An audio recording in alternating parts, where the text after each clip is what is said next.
Hi all, welcome back to Kerala PSC talks. അപ്പോൾ എല്ലാവർക്കും സുഖമാണെന്ന് വിചാരിക്കുന്നു. നമ്മുടെ LDCയുടെയും ഒക്കെ ലിസ്റ്റൊക്കെ വന്നുകൊണ്ടിരിക്കുകയാണ്. വരാത്തവർ, ലിസ്റ്റിൽ ഉൾപ്പെടാത്തവർ വിഷമിക്കേണ്ട. നമുക്ക് ഇനിയും ചാൻസ് ഉണ്ട്. നമ്മുടെ ഈ 2025 കുറേ എക്സാംസ് നമുക്ക് എഴുതാൻ പറ്റും. അപ്പോൾ അതിന് വേണ്ടിയിട്ട് ലിസ്റ്റിൽ ഉൾപ്പെടാത്തവർ അതിന് വേണ്ടിയിട്ട് പഠിക്കുക കേട്ടോ. ഓക്കെ, കുറേ പേര് ഞാൻ ലിസ്റ്റിലുണ്ടോ ചോദിച്ചിട്ടുണ്ടായിരുന്നു. ഞാൻ ലിസ്റ്റിലില്ല. ഞാൻ ഓൾറെഡി പറഞ്ഞിട്ടുണ്ടായിരുന്നു ഞാൻ എക്സാം ഒന്നും നേരം എഴുതിയിട്ടില്ല. എനിക്ക് അതിൻ്റെ ഇടയിൽ കൂടെ ഡിഗ്രീൻ്റെ എക്സാം ആയിരുന്നു. അപ്പോൾ ഞാൻ LDക്ക് വേണ്ടിയിട്ട് അങ്ങനെ പ്രിപ്പയർ ചെയ്യുകയൊന്നും ചെയ്തിട്ടുണ്ടായിരുന്നില്ല. ഞാൻ നോർമൽ പോയി വെറുതെ അറ്റൻഡ് ചെയ്ത് വരികയും ചെയ്തിട്ടുണ്ടായിരുന്നു. കുറേ പേര് എൻ്റെ അടുത്ത് ചോദിച്ചിട്ടുണ്ടായിരുന്നു. ഞാൻ ഇല്ല കേട്ടോ. ഫസ്റ്റ് ഓഫ് ഓൾ ഞാൻ പറയണം, ഞാൻ ഇല്ല. നമ്മൾ കള്ളം പറഞ്ഞിട്ട് കാര്യമില്ലല്ലോ. ഓക്കെ, അപ്പോൾ ചിലർ നമ്മൾ മെസ്സേജ് വന്നിട്ടുണ്ടോ ചോദിച്ചിട്ടുണ്ടായിരുന്നു. അപ്പോൾ എനിക്ക് മെസ്സേജ് ഒന്നും വന്നിട്ടില്ല. കാരണം ഞാൻ അതിന് നോക്കണമില്ല. LDക്ക് ഞാൻ അങ്ങനെ ഇമ്പോർട്ടൻസ് ഞാൻ കൊടുത്തിട്ടുണ്ടായിരുന്നില്ല. കാരണം എനിക്ക് ഈ എക്സാം ആ ഒരു സമയത്താണ്. കാരണം LDസിൻ്റെ അന്ന് എനിക്ക് ഡിഗ്രീൻ്റെ ഒരു എക്സാം ഉണ്ടായിരുന്നു. അപ്പോൾ ഇതിനും പോകണമെന്ന് ഫുള്ള് കൺഫ്യൂഷനായിട്ട് ഞാൻ പിന്നെ LDനെ എഴുതി. നമുക്ക് ആ ഒരു എക്സാമിൻ്റെ പാറ്റേൺ ഒന്നും കൂടി നമുക്ക് ഇമ്പ്രൂവ് ആക്കാൻ പറ്റും നമ്മുടെ ഇത്. അപ്പോൾ അതിന് വേണ്ടിയിട്ട് ഞാൻ ഡിഗ്രീൻ്റെ ഒരു എക്സാം എഴുതാണ്ട് LD പോയിട്ട് എഴുതിയതാണ്. ഓക്കെ, അപ്പോൾ ഞാൻ ലിസ്റ്റിലില്ല. ഓക്കെ, പിന്നെ നമ്മൾ ഇന്നത്തെ വീഡിയോ നോക്കാൻ പോകുന്നത് SCERT ചാപ്റ്റേഴ്സിൻ്റെ ഏതൊക്കെ ചാപ്റ്റേഴ്സാണ് പഠിക്കേണ്ടതെന്ന് കുറേ പേര് എൻ്റെ ചോദിച്ചിട്ടുണ്ടായിരുന്നു. ഞാൻ ടൈം ടേബിൾ ഇട്ടതിൽ ചോദിച്ചിട്ടുണ്ടായിരുന്നു, ഈ ടൈം ടേബിളിൽ SCERT ഇല്ലല്ലോ, അതെപ്പോഴാണ് പഠിക്കുന്നത് ചോദിച്ചിട്ടുണ്ടായിരുന്നു. ഞാനൊരു കാര്യം പറയട്ടെ, ഞാൻ പഠിക്കണത് ഇപ്പോൾ നമുക്ക് SCERT ചാപ്റ്റേഴ്സ് ഉണ്ട്. അത് സ്പെഷ്യലായിട്ട് പഠിക്കുക എന്ന് പറഞ്ഞാൽ ഞാൻ അതും കൂടെ ഇൻക്ലൂഡ് ആക്കിയിട്ടാണ് പഠിക്കുന്നത്. ഓക്കെ, അപ്പോൾ കുറേ പേര് ചോദിക്കേണ്ടായിരുന്നു ചാപ്റ്റേഴ്സ് പറയുമോ, ചാപ്റ്റേഴ്സിൻ്റെ പേര് പറയുമോ എന്ന്. അപ്പോൾ ഇന്ന് നമ്മൾ നോക്കാൻ പോകുന്നത് ചാപ്റ്റേഴ്സിൻ്റെ പേരാണ് കേട്ടോ. ഓക്കെ, ഞാൻ ഇതിൽ ജസ്റ്റ് എഴുതി വെച്ചിട്ടാണ് ഞാൻ നിങ്ങൾക്ക് പറഞ്ഞു തരുന്നത്. ഓക്കെ, അപ്പോൾ SCERT ചാപ്റ്റേഴ്സ് ഭരണഘടനയെയും അതുപോലെ തന്നെ ഹിസ്റ്ററിയെയാണ് കേട്ടോ ഇത് ഉള്ളത്. ഇപ്പം ഞാൻ എഴുതി വെച്ചിട്ടിരിക്കുന്നത് ഭരണഘടനയെയും അതുപോലെ തന്നെ Indian history, Kerala history, world history. അപ്പോൾ അങ്ങനെയുള്ളതാണ് ചാപ്റ്റേഴ്സ്. ഓക്കെ, കുറേ പേര് എൻ്റെ ചോദിച്ചതാണ് ചാപ്റ്റേഴ്സിൻ്റെ പേര് പറയുമോ എന്ന്. ഈ പേപ്പറിനെ കുറിച്ചും കുറേ പേര് ചോദിച്ചിട്ടുണ്ടായിരുന്നു. ഇത് റഫ് പേപ്പറാണ്. ഞാൻ നിങ്ങൾക്ക് കാണിച്ചു തരാൻ പറഞ്ഞതായിരുന്നു. ഞാൻ അസൈൻമെൻറ്റ്സ് എഴുതാൻ വേണ്ടി നിങ്ങൾ ബൾക്കായിട്ട് വെച്ചിരിക്കുകയാണ്. ഇത് കണ്ടോ, ഇത് റഫ് പേപ്പറാണ്. നമുക്കിങ്ങനെ ബൾക്കായിട്ട് വാങ്ങാൻ കിട്ടുന്ന ഒരു പേപ്പറാണ്. ഇങ്ങനെ റഫ് പേപ്പറാക്കിയിട്ട് എഴുതി കഴിഞ്ഞിട്ട് നമുക്ക് വേണമെങ്കിൽ യൂസ് ഇല്ലാത്ത എഴുതിയതാണെങ്കിൽ നമുക്ക് എഴുതി പഠിക്കാൻ വേണ്ടിയിട്ടൊക്കെ യൂസ് ചെയ്യാൻ പറ്റും. കഴിഞ്ഞെങ്കിൽ നമുക്ക് കത്തിച്ചും കളയാം. അങ്ങനെ ഒരു യൂസ് ഉണ്ട്. ഓക്കെ, ഇത് ബൾക്കായിട്ട് ഒരു 70 രൂപയോ അത്രയോ ഉണ്ട്, 100 സംതിങ് പേപ്പേഴ്സിന്. ഓക്കെ, ലാഭമായതുകൊണ്ട് ഞാൻ അങ്ങനെ വാങ്ങിച്ചിട്ട് വർക്കൗട്ട് ചെയ്യാൻ വേണ്ടിയിട്ട് ഇത് കണ്ടോ, ഇതിൻ്റെ ഉള്ളിൽ അതാ മാത്സ് അങ്ങനെ ചെയ്യാൻ വേണ്ടിയിട്ട് വാങ്ങിയതാണ്. ഓക്കെ, അപ്പോൾ നമുക്ക് ആദ്യം ഭരണഘടനയത്തെ SCERT ചാപ്റ്റേഴ്സ് ഏതൊക്കെ പഠിക്കണം, ഏത് ക്ലാസ്, ചാപ്റ്ററിൻ്റെ പേര്. ഓക്കെ, ആദ്യം തന്നെ 7ാം ക്ലാസ്സിലെ ചാപ്റ്റർ 10. ഓക്കെ, 10ാം ചാപ്റ്റർ നമ്മുടെ ഭരണഘടന. ഓക്കെ, ഓൾഡ്, അതായത് ഇപ്പോൾ NCERTയിൽ മാറിയ കുറച്ച് പാഠപുസ്തകങ്ങളും ചാപ്റ്റേഴ്സും ഒക്കെ ഉണ്ടല്ലോ, അതും കൂടി ഇൻക്ലൂഡ് ആക്കിയിട്ടാണ് ഞാൻ പറയുന്നത്. പഴയത് മാത്രമല്ല കേട്ടോ, പുതിയതും കൂടി ഉണ്ട്. ഓക്കെ, 7ാം ക്ലാസ്സിലെ ചാപ്റ്റർ 10 നമ്മുടെ ഭരണഘടന. ഓക്കെ, നമ്മുടെ ഭരണഘടന എന്നുള്ള ചാപ്റ്റർ. അതുപോലെ തന്നെ 8ാം ക്ലാസ്സിൽ ചാപ്റ്റർ 4 നമ്മുടെ ഗവൺമെൻറ്.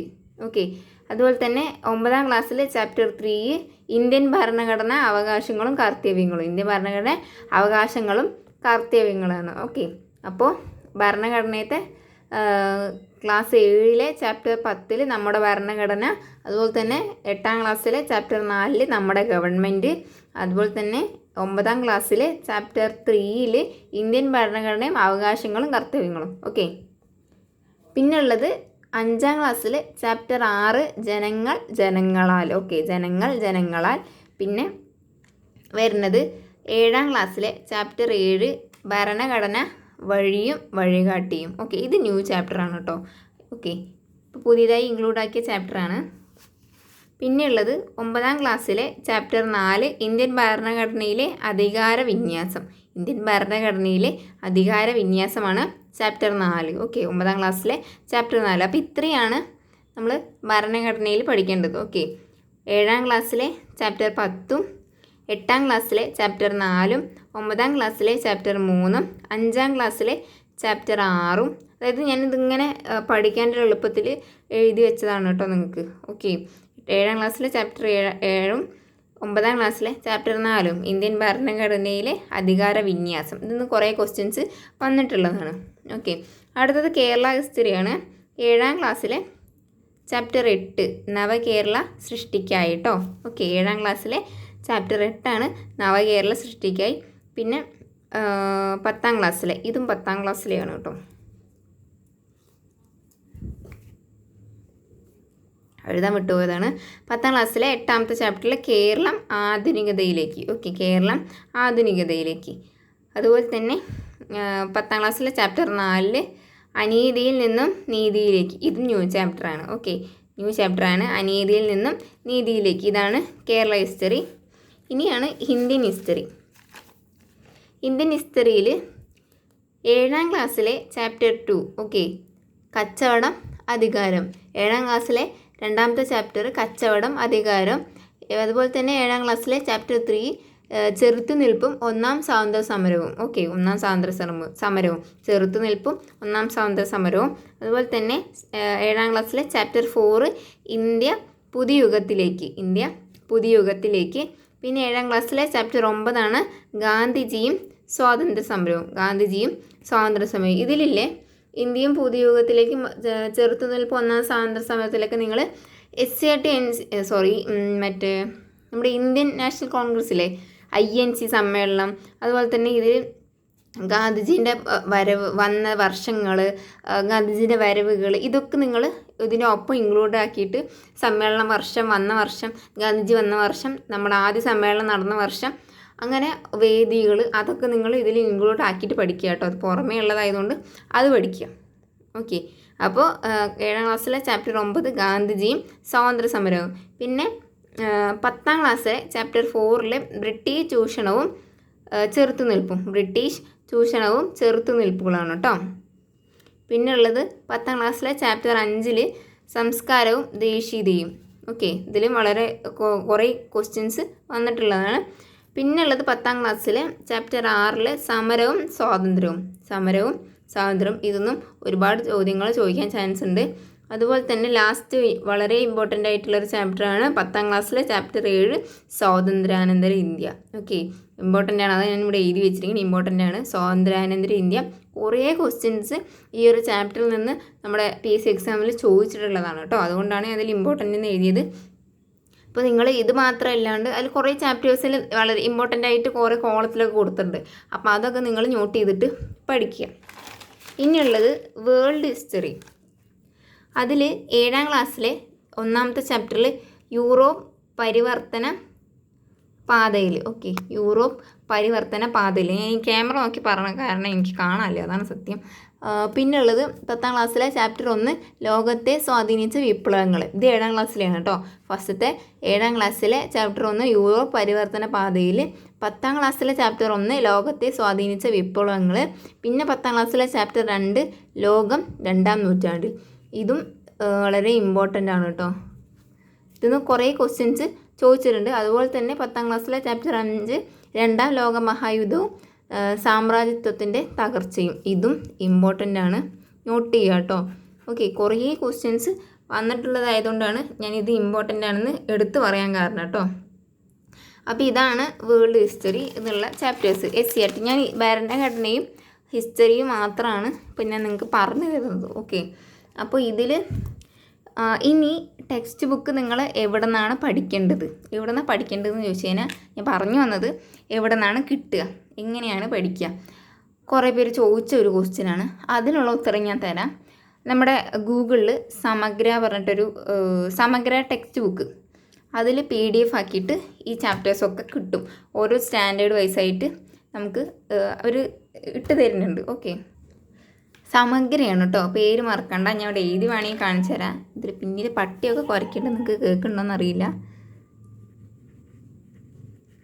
സമഗ്ര കേട്ടോ, സമഗ്ര. ഇതാണ് സമഗ്ര ടെക്സ്റ്റ് ബുക്ക് എന്ന് ടൈപ്പ് ചെയ്ത് കൊടുത്തു കഴിഞ്ഞാൽ ഒരു ലിങ്ക് വരും. ഫസ്റ്റത്തെ ലിങ്കിൽ ടച്ച് ചെയ്ത് കഴിഞ്ഞാൽ അതിൽ കാണാൻ പറ്റും ടെക്സ്റ്റ് ബുക്ക് PDF ആയിട്ട് ഡൗൺലോഡ് ചെയ്യാൻ പറ്റുന്നുണ്ട്. ഡൗൺലോഡ് ചെയ്യാൻ പറ്റുന്നവർ ഡൗൺലോഡ് ചെയ്യുക, അല്ല അതിൽ തന്നെ നോക്കിയിട്ട് നമുക്ക് ചെയ്യാൻ പറ്റും.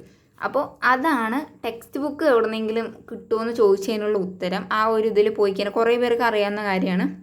അപ്പോൾ അത് നോക്കിയിട്ട് പഠിച്ചതിന് നിങ്ങൾക്ക് എല്ലാം അതിൽ നിന്ന് സ്കോർ ചെയ്യാൻ പറ്റും. കാരണം PDF ആയിട്ട് നമുക്കിപ്പോൾ കിട്ടാത്തതായിട്ട് ലാപ്ടോപ്പ് ഉണ്ട്, കുറേ പേരുടെ കയ്യിലുണ്ട്, ഇല്ലാത്തവരും ഉണ്ട് കേട്ടോ.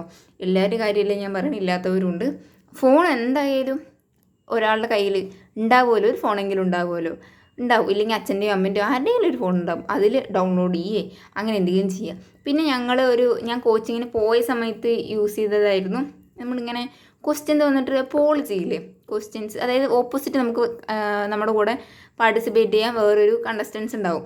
അപ്പോൾ അത് ഏതാണെന്ന് എനിക്ക് ഓർമ്മയില്ല, ഞാൻ ഓർമ്മ കിട്ടുമ്പോൾ ഞാൻ നിങ്ങൾക്ക് പറഞ്ഞു തരാം.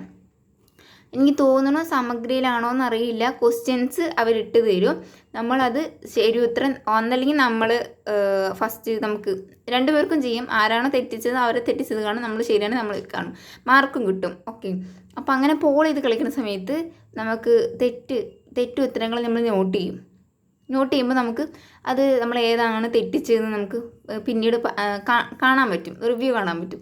അപ്പോൾ ഏതൊക്കെയാണ് തെറ്റിച്ച് നമുക്ക് ഏതൊക്കെയാണ് അങ്ങനെ എഴുതി വെച്ചിട്ടുള്ള കുറച്ച് കാര്യങ്ങളൊക്കെ ചെയ്തിട്ടുണ്ടായിട്ടുണ്ട്. അപ്പോൾ ഭയങ്കര നമുക്ക് യൂസ്ഫുൾ ആയിട്ടുള്ള കാര്യമാണ്. കാരണം ഇങ്ങനെ കമ്പൈൻ സ്റ്റഡിയൊക്കെ ചെയ്യുന്ന സമയത്ത് ഫോൺ ഇങ്ങനെ സെൻറ്ററിൽ വെച്ചിട്ട് ക്വസ്റ്റ്യൻ വരും, ആരെങ്കിലും ഒരാൾ ഉത്തരം പറയും. ഇപ്പം ഞാനാണ് ഫസ്റ്റ് പറയുന്നത്, അപ്പുറത്തെ കുട്ടി രണ്ടാമത്തെ ക്വസ്റ്റ്യൻ ഉത്തരം പറയും. ഇങ്ങനെ പാസ് ചെയ്ത് ഞങ്ങൾ കളിക്കുകയല്ല, അത് പഠിക്കുകയാണ്. ചിലവർ കളിക്കുകയെന്ന് പറയും. അപ്പോൾ ഇത് കളിക്കുന്നതാണ്, അത് തന്നെയാണ് സത്യം. അപ്പോൾ നമുക്ക് ഫോണിലാകുമ്പോൾ ഓപ്പോസിറ്റ് ഒരു കുട്ടി ഉണ്ടാവും, നമ്മൾ മാത്രമല്ല ഒറ്റയ്ക്കല്ല കളിക്കുക, ഓപ്പോസിറ്റ് ഒരു ടീമുണ്ട്, അവർ കാണാൻ പറ്റില്ല, നമ്മൾ ഫോണിൽ തന്നെയായിരിക്കും വേറൊരു യൂസർ.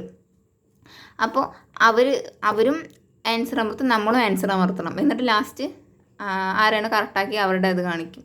ഓക്കെ, അപ്പോൾ അങ്ങനെയാണ് ഈ ഒരു പരിപാടി എന്ന് പറയുന്നത്. അപ്പോൾ അത് എവിടെയെങ്കിലും കിട്ടുകയാണെങ്കിൽ നിങ്ങളുടെ ഫ്രണ്ട്സിൻ്റെ അടുത്തോ ആരുടെ അടുത്തെങ്കിലും ചോദിക്കുകയാണെങ്കിൽ നിങ്ങൾക്ക് യൂസ്ഫുള്ളായിരിക്കും കേട്ടോ. ഞാൻ ചെയ്ത് നോക്കിയിട്ടുള്ളതാണ്, അപ്പോൾ അത് യൂസ്ഫുള്ളായിരിക്കും. അങ്ങനെ ചെയ്ത് നോക്കും. പിന്നെ മാത്സിനൊക്കെ ഞാൻ കുറേ യൂട്യൂബ് ചാനലിൽ പറഞ്ഞു തന്നിട്ടുണ്ടായിരുന്നു. ട്രിക്ക് ടേൺ ആണ് ഞാൻ കാണാറ്. നിങ്ങൾക്കും അത് യൂസ്ഫുള്ളാവും. കാരണം ആ സാറ് നന്നായി ക്ലാസ് എടുത്ത് തരുന്നുണ്ട് മാത്സിന് കുറേ പേര് വീക്കായിരിക്കും. അപ്പോൾ ഡെയിലി മാത്സൊക്കെ ചെയ്ത് പോയി കഴിഞ്ഞാൽ ആ സാറിൻ്റെ യൂട്യൂബിൽ പ്ലേലിസ്റ്റ് കുറേ ഉണ്ട്. അപ്പോൾ അതിൽ നമുക്ക് ഓരോ ദിവസം ഓരോ പ്ലേലിസ്റ്റെങ്കിലും കണ്ട് കഴിഞ്ഞ് കഴിഞ്ഞാൽ നമുക്ക് ഓരോ ദിവസം അപ്ഡേറ്റ് ആയിട്ട് പോകാൻ പറ്റും. ഇപ്പോൾ എക്സാംസിൻ്റെ ഡേറ്റൊക്കെ വന്നു തുടങ്ങിയില്ലേ, മെയ്യിൽ നമുക്ക് കുറേ എക്സാം ഉണ്ട്. അപ്പോൾ അതിനൊക്കെ വേണ്ടിയിട്ട് എക്സൈസിൻ്റെയൊക്കെ എക്സാമൊക്കെ വരുന്നുണ്ട്. അപ്പോൾ അതിന് വേണ്ടിയിട്ടൊക്കെ പഠിക്കുക. ഓക്കെ, അപ്പോൾ അതിന് ശേഷം പിന്നെ ഉള്ളതാണ് മലയാളം, ഇംഗ്ലീഷ്, മാത്സ്. ഇതിന് പുറമെ ആ ചാപ്റ്റേഴ്സിന് പുറമെ നിങ്ങളില്ലേ ഈ SCERT ചാപ്റ്റേഴ്സ് പഠിച്ചാൽ തന്നെ നമുക്ക് ഈ സ്റ്റേറ്റ്മെൻറ്റ് ക്വസ്റ്റ്യൻസ് നന്നായിട്ട് ഉത്തരം എഴുതാൻ പറ്റുള്ളൂ. ആ സമയത്ത് നമുക്ക് ബബിൾ ചെയ്യുന്ന സമയത്ത് നമുക്ക് ഡൗട്ട് വരാണ്ടിരിക്കാൻ ഇത് വായിച്ച് പഠിച്ച് തന്നെ പറ്റുള്ളൂ. കാണാണ്ട് പഠിക്കണമെന്ന് ഞാൻ പറയില്ല, മനസ്സിലാക്കിയിട്ട് പഠിക്കുകയാണെങ്കിൽ ഒന്നുകൂടി യൂസ്ഫുള്ളായിരിക്കും. ഓക്കെ, ഞാൻ അങ്ങനെയാണ് വായിച്ചിട്ട് മനസ്സിലാക്കിയിട്ട് പഠിക്കുക, കാണാണ്ട് ഞാൻ പഠിക്കാറില്ല, വായിച്ച് നോക്കിയിട്ട് അങ്ങനെ പഠിക്കാറാണ് ചെയ്യാറ്. ഓക്കെ, കുറേ പേര് ചോദിച്ചതാണ് SCERT, അതായത് ഞാൻ ടൈം ടേബിൾ ഇട്ട സമയത്ത് ഇൻക്ലൂഡഡ് ആക്കിയിട്ടുണ്ടായിരുന്നില്ല. അപ്പോൾ ആ സമയത്ത് കുറേ പേര് ചോദിച്ചു SCERT ചാപ്റ്റേഴ്സ് ഒന്നും പറഞ്ഞില്ലല്ലോ, SCERT ചാപ്റ്റേഴ്സിൻ്റെ പേരൊന്ന് ഒരു വീഡിയോ ആക്കി ചെയ്യുമെന്ന്. അപ്പോൾ ഞാൻ ഇതിൽ ഹിസ്റ്ററിയും ഭരണഘടനയ്ക്കൊക്കെ നന്നായി ഇമ്പോർട്ടൻസ് കൊടുക്കേണ്ടതാണ്, നമുക്ക് മാർക്ക് സ്കോർ ചെയ്യാൻ പറ്റുന്ന ഏരിയയാണ്. അതുകൊണ്ടാണ് ഞാൻ ഇതേ കാണിച്ചു തന്നത് നിങ്ങൾക്ക്. ഓക്കെ, അപ്പോൾ ഭരണഘടനയിൽ ഇത് കൂടാണ്ട് നിങ്ങൾ ഭരണഘടനയുടെ തുടക്കം, ഭരണഘടനയുടെ നിർമ്മാണ സമിതി, മൗലികാവകാശങ്ങൾ, ഇതൊക്കെ ഇതിലുണ്ട്. പക്ഷേ നമ്മൾ ഒന്നും കൂടി അത് ആഴത്തിൽ പഠിക്കുമ്പോൾ വല്ല യൂട്യൂബർ ഉണ്ടാവും, അവരിട്ട വീഡിയോസ് അത് ഇരുന്ന് കാണുക. ഓക്കെ, ആരുടെയെന്ന് ഇപ്പോൾ പെട്ടെന്ന് എനിക്ക് ഓർമ്മ കിട്ടണില്ല. ഞാൻ കുറേ അതായത് ഒരു വീഡിയോ അല്ല, നിങ്ങൾ കുറേ വീഡിയോ കാണും, കുറേ വീഡിയോ കണ്ടിട്ട് അതിൽ നിന്ന് ഓരോരുത്തർക്കും ഓരോ പോലെയിരിക്കും ക്ലാസ് മനസ്സിലാവുക. ചില യൂട്യൂബേഴ്സ് വീഡിയോ ഇട്ടിട്ട് ലാസ്റ്റ് അവസാനം ക്വസ്റ്റ്യൻസ് ഇടുന്നുണ്ട്, അങ്ങനെയുള്ളവരും ഉണ്ട് കേട്ടോ. പ്രീവിയസ് ക്വസ്റ്റ്യൻസിൻ്റെ വീഡിയോസ് വേണമെങ്കിൽ ഞാൻ തന്നെ എൻ്റെ ചാനലിൽ തന്നെ ഈ ചാനലിൽ ഞാൻ അപ്ലോഡ് ചെയ്യാം. അതായത് 2024 ചോദിച്ച മുഴുവൻ ഭരണഘടനയുടെയും, അല്ലെങ്കിൽ 2024 ചോദിച്ച മുഴുവൻ കറണ്ട് അഫയേഴ്സ്, അല്ലെങ്കിൽ 2024 ചോദിച്ച മുഴുവൻ മറ്റേ സയൻസിൻ്റെ ചോദ്യങ്ങൾ ഞാൻ അങ്ങനെ വീഡിയോസ് ഇട്ടിട്ടുണ്ടായിരുന്നു. നിങ്ങൾക്ക് വേണമെന്നുണ്ടെങ്കിൽ ഞങ്ങൾ അങ്ങനെ ഇട്ട് തരാം. ഓക്കെ, അപ്പോൾ ഇത് നിങ്ങൾ കറക്റ്റായിട്ട് ഫോളോ ചെയ്ത് പോവുകയാണെങ്കിൽ നിങ്ങൾക്ക് ഒന്നും കൂടി യൂസ്ഫുള്ളായിരിക്കും. ഓക്കെ, ഇപ്പോൾ നമ്മൾ ഈ ഭരണഘടന പഠിക്കുന്ന സമയത്ത് എന്താണ് ഭരണഘടന, അതിൻ്റെ ആമുഖം, അത് എഴുതിയത് എങ്ങനെയാണ്, അതിൽ പേര് എങ്ങനെ വരാൻ കാരണം, അതിലത്തെ കമ്മിറ്റിയിലെ അംഗങ്ങൾ, ഇതൊക്കെ കറക്റ്റായിട്ട് പഠിച്ചു കഴിഞ്ഞാൽ, അതായത് കമ്മിറ്റിയിലെ അംഗങ്ങളൊക്കെ നമ്മൾ റീസെൻ്റായിട്ട് കുറേ എക്സാമ്പിൾ റിപ്പീറ്റഡായി ചോദിച്ച ക്വസ്റ്റ്യൻസ് ഉണ്ട്. ഞാനൊക്കെ തെറ്റിച്ചൊരു ക്വസ്റ്റ്യൻ ആയിരുന്നു അത്. അതാണ് എനിക്ക് ഇത്രയും ഓർമ്മ നിൽക്കുന്നത്. ഞാൻ തെറ്റിച്ചൊരു ക്വസ്റ്റ്യൻ ആയിരുന്നു, വീട്ടിൽ വന്നിട്ട് നോക്കുമ്പോഴാണ് അയ്യോ ഞാൻ തെറ്റിച്ചു എന്നുള്ളൊരു ഇത് വന്നത്. അപ്പോൾ അവരുടെ പേര് എന്തെങ്കിലും കോഡ് വെച്ച് പഠിക്കാൻ പറ്റുകയാണെങ്കിൽ അത്രയും പഠിച്ചാൻ ഒന്നുകൂടി നമുക്ക് പഠിക്കാൻ പറ്റും. ഓക്കെ, അപ്പോൾ കോഡ് വെച്ച് പഠിക്കുക, പേര് അങ്ങനെ എന്തെങ്കിലും ചെയ്യുക. പിന്നെ വർഷങ്ങൾ പഠിക്കാൻ ഞാൻ കുറേ പേര് ചോദിച്ചിട്ടുണ്ടായിരുന്നു. വർഷങ്ങൾ പഠിക്കാൻ ഉള്ള ഒരു വഴി എന്ന് പറഞ്ഞു കഴിഞ്ഞാൽ, സത്യം പറഞ്ഞാൽ എനിക്ക് വർഷങ്ങളൊക്കെ തലയിൽ നിൽക്കും. കാരണം എനിക്ക് ഡേറ്റ് കാര്യങ്ങളൊക്കെ നല്ല ഓർമ്മയുള്ളൊരു കുട്ടിയാണ് ഞാൻ. ഓക്കെ, അപ്പോൾ ഞാൻ നിങ്ങൾക്ക് വർഷങ്ങൾ പഠിക്കാൻ, ഇപ്പോൾ വർഷം ഏതെങ്കിലുമൊക്കെ ഒരു വർഷം ആയിക്കോട്ടെ, 1947 എടുക്കാം. അതിങ്ങനെ ഒരു 1947 എന്തൊക്കെ നടന്നു എന്നുള്ളത് ഇങ്ങനെ എഴുതി വയ്ക്കുക. ഇതൊരു ഒരു ഒരു പോയിൻ്റ് മാത്രം ഓർത്ത് വയ്ക്കാനുള്ള ഒരു ടിപ്പാണ്. അല്ലാന്നുണ്ടെങ്കിൽ നിങ്ങളൊരു കാര്യം ചെയ്യുക. ഇപ്പോൾ 1950 അല്ലെങ്കിൽ 47 ആ സമയത്ത് ഇതിന് നടന്നു. 1948 ഇന്നത് നടന്നു. 1949 അതായത് 1950 ഇങ്ങനെ ഡേറ്റ് ഇങ്ങനെ ആ ഓർഡറിൽ ഡേറ്റ് ഇട്ടിട്ട് ആ സാധനങ്ങൾ പഠിക്കുക. ചിലപ്പോൾ 47 കുറേ സംഭവങ്ങളില്ലേ, അപ്പോൾ ആ സംഭവങ്ങൾ ഫസ്റ്റ് പഠിക്കുക. 47 ആ സംഭവങ്ങൾ ക്രമത്തിൽ പഠിക്കുക. പിന്നെ 48 ആ 48 കുറേ സംഭവങ്ങളുണ്ടാകും, അപ്പോൾ അത് പഠിക്കുക. 49 ഉണ്ട്, 50 ഉണ്ട്. 50 ഒരുപാടുണ്ട്, നമ്മൾ ഭരണഘടന തന്നെ ഒരുപാടുണ്ട്, നമ്മുടെ ദേശീയ ഗാനഗീതം അങ്ങനെ കുറേ ഉണ്ട്. അപ്പോൾ അതും പഠിക്കുക. ഇങ്ങനെ വേണമെങ്കിൽ യൂസ് ചെയ്യാം, അല്ലെങ്കിൽ ഇങ്ങനെയും ചെയ്യാം. ഇതൊക്കെ വർഷം പഠിക്കാൻ വേണ്ടിയിട്ട് കുറേ പേര് ചോദിച്ചിട്ടുണ്ടായിരുന്നു. എനിക്ക് എല്ലാം കൂടെ ഒരു വീഡിയോയിൽ ഇൻക്ലൂഡ് ആക്കാൻ പറ്റാത്തതുകൊണ്ടാണ് ഞാൻ ഇങ്ങനെ ഓരോ വീഡിയോ പറയുന്നത് കേട്ടോ, ഓരോ വീഡിയോയിൽ പറയണത്. കാരണം എല്ലാവരും എല്ലാ വീഡിയോയും കാണില്ല, കാണുന്നവരും ഉണ്ട് കാണാത്തവരും ഉണ്ട്. ഓക്കെ, ചിലർ ഫസ്റ്റ് ആയിരിക്കും എൻ്റെ ഈ വീഡിയോ കാണുന്നത്. അപ്പോൾ അവരൊക്കെ കാണുന്നുണ്ടെങ്കിൽ എൻ്റെ മുന്നത്തെ വീഡിയോസ് കണ്ടു കഴിഞ്ഞാൽ ഒന്നുകൂടി യൂസ്ഫുൾ ആയിരിക്കും. എല്ലാം ടൈം ടേബിൾ കാര്യങ്ങൾ ഇട്ടിട്ടുണ്ട്. ഈ നെക്സ്റ്റ് വീഡിയോയിൽ ഞാൻ നിങ്ങൾക്ക് പഠിക്കാൻ വേണ്ടിയിട്ട് ഓരോരുത്തർ ടൈം ടേബിൾ ചോദിച്ചിട്ടുണ്ടായിരുന്നു. അപ്പോൾ കുറേ ടൈം ടേബിൾ ഞാൻ ഇട്ടിട്ടുണ്ട്. അപ്പോൾ വീട്ടമ്മമാർക്ക്, പിന്നെ കുഞ്ഞുങ്ങളുള്ളവർക്ക്, ജോലിക്ക് പോണവർക്ക്, അങ്ങനെ സെൽഫ് സ്റ്റഡി ചെയ്തവർ, അങ്ങനെ കുറച്ച് ടൈം ടേബിൾ ഞാൻ ഇട്ടിട്ടുണ്ട്. അപ്പോൾ അത് കാണിക്കാൻ ഞാൻ ഈ നെക്സ്റ്റ് വീഡിയോ എടുക്കാം കേട്ടോ. കാരണം ഞാൻ ഒന്നാമത് രാത്രിയാണ് ഈ വീഡിയോ എടുക്കുന്നത്. അപ്പോൾ ഇനി ലേറ്റ് ആയിക്കന്നെ ഞാൻ പഠിച്ച് കഴിഞ്ഞിട്ട് അങ്ങനെ വീഡിയോ എടുത്തിട്ട് അങ്ങനെ കിടക്കാൻ പറഞ്ഞിട്ടായിരുന്നു. അപ്പോൾ നാളെ രാവിലെ അപ്ലോഡ് ചെയ്യുക എന്നുള്ള രീതിക്ക്, കാരണം ഞാൻ അന്ന് വീഡിയോ ഒന്നും ഇട്ടിട്ടുണ്ടായിരുന്നില്ല, എടുക്കാൻ എനിക്ക് സമയം കിട്ടിയിരുന്നില്ല, അപ്പോൾ എടുത്തിട്ടുണ്ടായിരുന്നില്ല. അപ്പോൾ ഇത് സമയം കിട്ടാത്തതുകൊണ്ടാണ്. അപ്പോൾ നിങ്ങൾക്ക് വേണമെന്നുണ്ടെങ്കിൽ ഇപ്പോൾ വർഷം പഠിക്കാനുള്ളതെന്ന് ഞാൻ പറഞ്ഞില്ലേ, ഇങ്ങനെയൊരു പോയിൻ്റ് ഉണ്ട്, ഇങ്ങനെയുണ്ട്.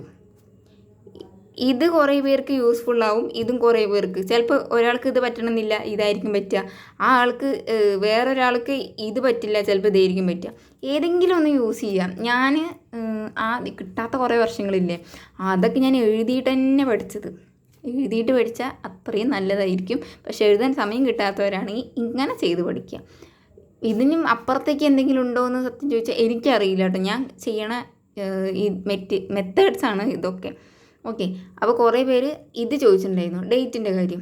ഇപ്പോൾ ഡേറ്റിൻ്റെ കാര്യം ക്ലിയർ ആയില്ലേ. ഇനി പിന്നെ ചോദിച്ചത് നെക്സ്റ്റ് ഒരാൾ ചോദിച്ചിട്ടുണ്ടായിരുന്നു ഫിസിക്കൽ, CPയുടെ ഫിസിക്കൽ, CPയുടെ ഫിസിക്കലിന് നിങ്ങൾ പോവുകയാണെങ്കിൽ ഇപ്പം തന്നെ പോയി തുടങ്ങുക. പിന്നീട് എക്സാം കഴിഞ്ഞിട്ട് പോവുക എന്ന് പറഞ്ഞു കഴിഞ്ഞാൽ നമുക്ക് പ്രാക്ടീസ് ചെയ്താൽ ഇപ്പോഴേ കിട്ടുള്ളൂ. അതായത് ഓടിയിട്ട് ആ സമയത്ത് എക്സാം കഴിഞ്ഞിട്ട് ഓടാൻ നിൽക്കുകയാണെങ്കിൽ കയ്യും കാല് വേദന, അവിടെ വേദന, ഇവിടെ പിടുത്താം, അവിടെ ഡാമേജ് ഒക്കെ ആയിട്ട് വെക്കും. ഇപ്പം തന്നെ പോയിക്കൊണ്ടിരിക്കുകയാണെങ്കിൽ ആ സമയത്ത് നമുക്ക് ബുദ്ധിമുട്ടില്ലാണ്ട് 100 മീറ്ററൊക്കെ കിട്ടണമെന്നുണ്ടെങ്കിൽ ഇപ്പം തന്നെ ഓടി തുടങ്ങണം. മെല്ലെ ഒന്ന് ഓടി തുടങ്ങിയാൽ തന്നെ ആ സമയത്തേക്ക് നമ്മുടെ ബോഡി ഒന്ന് സെറ്റായിട്ടിരിക്കുള്ളൂ. അപ്പോൾ ഇപ്പം തന്നെ ഫിസിക്കലൊക്കെ തുടങ്ങിയിട്ട് നിങ്ങൾ ഇരിക്കുക. ഓക്കെ, അപ്പോൾ കുറേ പേര് ഫിസിക്കലിൽ എന്താ ചെയ്യണമെന്ന് ചോദിക്കുന്നുണ്ടായിരുന്നു. അവർ ഇപ്പം തന്നെ പോയി തുടങ്ങുക, പിന്നീട് എന്നുള്ളത് മാറ്റി വെക്കണ്ട. ഓക്കെ, അപ്പോൾ അതായി ഫിസിക്കലായി. ഇനി എന്താ നെക്സ്റ്റ് ഉള്ളത്? പിന്നെ കുറേ പേര് മടി മാറ്റാനുള്ള കാര്യം ചോദിച്ചിട്ടുണ്ടായിരുന്നു. മടി സ്വയം തന്നെ മാറ്റി തന്നെ ചെയ്യണം കേട്ടോ. കാരണം എനിക്കും അത്യാവശ്യം മടിയുണ്ട്. ഇനി ഞാൻ പറഞ്ഞു തന്നിട്ട് ഈ മടിയുള്ള ചേച്ചീനെ പറഞ്ഞു തന്നു കൊണ്ട് കുറേ പേര് പറയും. ഞാൻ മടി മാറ്റാൻ ചെയ്യണ കാര്യങ്ങളാണ് രാവിലെ എണീച്ചിട്ട് കുറച്ച് നേരം ഒരു 5 മിനിറ്റ് മെഡിറ്റേറ്റ് ചെയ്യാം. മെഡിറ്റേഷൻ ചെയ്താൽ തന്നെ നമുക്ക് ആ ഒരു ദിവസം നമുക്ക് കുറച്ച് ഉഷാറോടെ എണീക്കും. പക്ഷേ ഇന്നത്തെ ദിവസം എൻ്റെ ഫുൾ പോക്കായിരുന്നു, ഇന്നലത്തെയും പോക്കായിരുന്നു. എന്താ പറയുക, ഭയങ്കര ക്ഷീണമായിട്ട് അങ്ങനെ കിടക്കുകയാണ്. അപ്പോൾ ഒന്നാമത് ചൂട് ആയതുകൊണ്ട് ഇരിക്കാനേ പറ്റാത്ത അവസ്ഥയാണ്. ഓക്കെ, ഞാൻ ചിലപ്പോൾ നിലത്തൊക്കെ ഇരുന്നിട്ടാണ് പഠിക്കാറ്. ഓക്കെ, അപ്പോൾ ആ ഒരു ടൈമിൽ നമുക്കതൊന്നും ചെയ്യാൻ പറ്റില്ല. മൈൻഡൊക്കെ റിഫ്രഷ് ആക്കി വെച്ചിട്ട് ആ ഒരു ബുക്ക് വായിക്കുകയും അങ്ങനെ എന്തെങ്കിലുമൊക്കെ ചെയ്തിട്ട് ആ ഒരു ലെവലിലോട്ട് നമുക്ക് വരിക. പഠിക്കണം എന്നുള്ളൊരു ചിന്ത കൊണ്ടുവന്നിട്ട് ഇരുന്ന് പഠിക്കുക കേട്ടോ. ഓക്കെ, അപ്പോൾ ഇതാണ് ഇന്നത്തെ വീഡിയോയിൽ എനിക്ക് പറയാനുള്ളത്. വീഡിയോ നീട്ടാൻ എനിക്ക് വയ്യ, അതുകൊണ്ടാണ്. ഇനിയും നീട്ടിപ്പോയി കഴിഞ്ഞാൽ അരമണിക്കൂറാവും, നിങ്ങൾക്കും ബോറടിക്കും എനിക്കും ബോറടിക്കും. അതുകൊണ്ടാണ്. ഇനി നിങ്ങൾക്ക് എന്തെങ്കിലും ആവശ്യമൊന്നുണ്ടെങ്കിൽ നിങ്ങൾ കമൻറ്റ് ചെയ്ത് കഴിഞ്ഞാൽ ഞാൻ അതിനനുസരിച്ച് വീഡിയോ ഇട്ട് തരാം കേട്ടോ. പിന്നെ കുറേ പേര് PSC ബുള്ളറ്റിൻ്റെ കറണ്ട് അഫയേഴ്സ് ചോദിച്ചിട്ടുണ്ടായിരുന്നു. ഞാൻ ടൈപ്പ് ചെയ്ത് വെച്ചിട്ടുണ്ട്. അത് ഞാൻ നെക്സ്റ്റ് വീഡിയോ ഒക്കെ ഇട്ടത് PSC ബുള്ളറ്റിനാണ്, അത് ഇടാം. സബ്സ്ക്രിപ്ഷൻ എടുക്കാത്തവരാണെങ്കിൽ എടുക്കണേ, ഒന്നുകൂടി നല്ലതായിരിക്കും. ഇതിന്ന് കുറേ കറണ്ട് അഫയേഴ്സ് പഠിച്ചിട്ടുണ്ടെന്നല്ല, പഠിച്ചായി ഫുള്ള് വന്നിട്ടുണ്ട്. അപ്പോൾ അതുകൊണ്ട് നിങ്ങളത് സബ്സ്ക്രിപ്ഷൻ എടുക്കുകയാണെങ്കിൽ ഒന്നും കൂടി നല്ലതായിരിക്കും. ഓക്കെ, അപ്പോൾ കറണ്ട് അഫയേഴ്സ് അപ്ഡേറ്റ് ആയിട്ട് കൊണ്ടുപോയി കഴിഞ്ഞാൽ അതിൻ്റെ ഗുണം നമുക്ക് തന്നെയായിരിക്കും. പിന്നീട് എക്സാം ടൈമിൽ നമുക്ക് ബൾക്കായിട്ട് ഇന്ന് പഠിക്കേണ്ട ആവശ്യമില്ല. അപ്ഡേറ്റ് ആയിട്ട് ഒന്നല്ലെങ്കിൽ നിങ്ങൾ ഫസ്റ്റ് ഓഫ് ഓൾ ഒരു ന്യൂസ് പേപ്പർ നിങ്ങൾ വായിക്കും. ന്യൂസ് പേപ്പർ ഡെയിലി വായിച്ചിട്ട്, ഏതെങ്കിലും ഒരു ന്യൂസ് പേപ്പർ എന്ന് ഞാൻ പറയില്ല, ശരി, നിങ്ങൾക്ക് ഏതാണോ ഇഷ്ടമുള്ള ന്യൂസ് പേപ്പർ നിങ്ങൾ വായിച്ചിട്ട്, നമുക്ക് സ്പോർട്സ് പേജിലൊക്കെ ഒരുപാട് കാര്യങ്ങളുണ്ടാവും, നോട്ട് ചെയ്യാനുള്ള കാര്യങ്ങൾ. അത് നിങ്ങൾ നോട്ട് ചെയ്തിട്ട് എഴുതി വയ്ക്കും. അതിൻ്റെ കൂടെ ഇമ്പോർട്ടൻസ് ആയിട്ടുള്ള കുറേ യൂട്യൂബേഴ്സ് നമ്മുടെ കറണ്ട് അഫയേഴ്സ് അപ്ഡേറ്റ് ആവുന്നുണ്ട്, അതും എഴുതി വെച്ചിട്ട് ഒരു അപ്ഡേറ്റ് ആയിട്ട് ഇങ്ങനെ ഡേ ടു ഡേ ആയിട്ട് പോയി കഴിഞ്ഞാൽ നിങ്ങൾക്ക് തന്നെ അതിൻ്റെ ഭാരമൊക്കെ കുറഞ്ഞു കിട്ടും. ഓക്കെ, അപ്പോൾ ഇതൊക്കെയാണ് എനിക്കിന്ന് പറയാനുള്ളത്. ഒന്നാമത് ഞാൻ ടയേർഡാണ്, അതുകൊണ്ടാണ് വീഡിയോ വലിച്ചു നീട്ടി പോണില്ല. ഓക്കെ, അപ്പോൾ ഇന്നത്തെ വീഡിയോ ഇത്രയേ ഉള്ളൂ. വീഡിയോ ഇഷ്ടപ്പെട്ടാൽ ഒന്ന് ലൈക്ക് ചെയ്യുക. ഓക്കെ, അപ്പോൾ ഇനി നെക്സ്റ്റ് വീഡിയോ ആയിട്ട് അടുത്ത വീഡിയോയിൽ കാണാൻ. നിങ്ങൾക്ക് എന്തെങ്കിലും പറയാനുണ്ടെങ്കിൽ നിങ്ങൾ കമൻറ്റ് ബോക്സിൽ ഇട്ടാൽ മതി കേട്ടോ. ഓക്കെ, അപ്പോൾ ഇന്നത്തെ വീഡിയോ ഇത്രയേ ഉള്ളൂ. Thank you.